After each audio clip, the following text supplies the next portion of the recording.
अभी हम कल क्या पढ़े थे, पदार्थ आप लोग का, उसके आगे आज हम कंटिन्यू करने वाले हैं।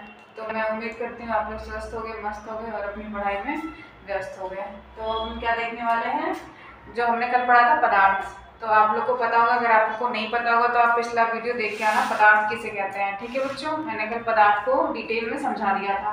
अब हम क्या देख रहे हैं कि आधुनिक वैज्ञानिकों ने पदार्थ को निम्न दो भागों में वर्गीकृत किया है। किस आधार पर किया? एक तो भौतिक गुणधर्म के आधार पे और दूसरा रासायनिक गुणधर्म के आधार पे। ठीक है बच्चों, पहला प्राकृतिक गुणधर्म, भौतिक गुणधर्म के आधार पे और दूसरा रासायनिक प्रकृति के आधार पे। भौतिक गुणधर्म के आधार पर पदार्थ को 3 भागों में बांटा गया है। कितने भागों में? 3 भागों में। पहला कौन सा है? ठोस, द्रव और गैस। ठीक है बच्चों, तो पदार्थ क्या होता है ना, छोटे छोटे कणों से मिलकर बना होता है, बहुत छोटे छोटे कणों से मिलकर बना होता है, जिसको हम देख भी नहीं सकते। हमारी जो आंखें हैं उसको उनसे हम नहीं देख सकते हैं, यहाँ तक कि हम सूक्ष्मदर्शी से भी इसको नहीं देख सकते, इतने छोटे छोटे कण होते हैं। ठीक है, तो बहुत ही पदार्थ क्या होते हैं, बहुत छोटे छोटे कणों से मिलकर बने होते हैं, उन्हें क्या कहते हैं? पदार्थ कहते हैं। ठीक है, जैसे मान लीजिए एक वर्षा की बूंद, बारिश तो सबने देखी होगी, बारिश आजकल बारिश का मौसम भी है, तो आप देखो कि बारिश की एक बूंद में जल के लगभग कितने 10 के घाते 21 कितने होते हैं? 10 के घाते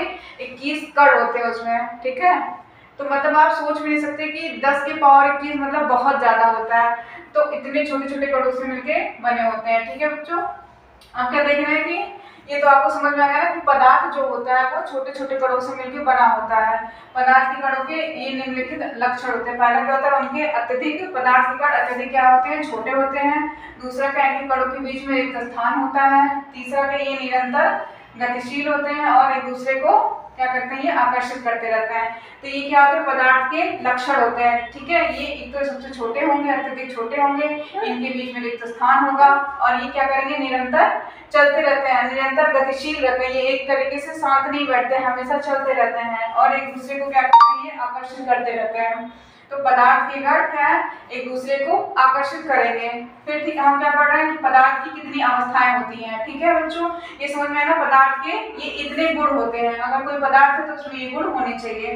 अब क्या, पदार्थ की कितनी अवस्थाएं होती हैं? 3 अवस्थाएं होती हैं, ठोस, द्रव और गैस। ठीक है बच्चों, पहला क्या है? ठोस, दूसरा द्रव और तीसरा क्या है? गैस।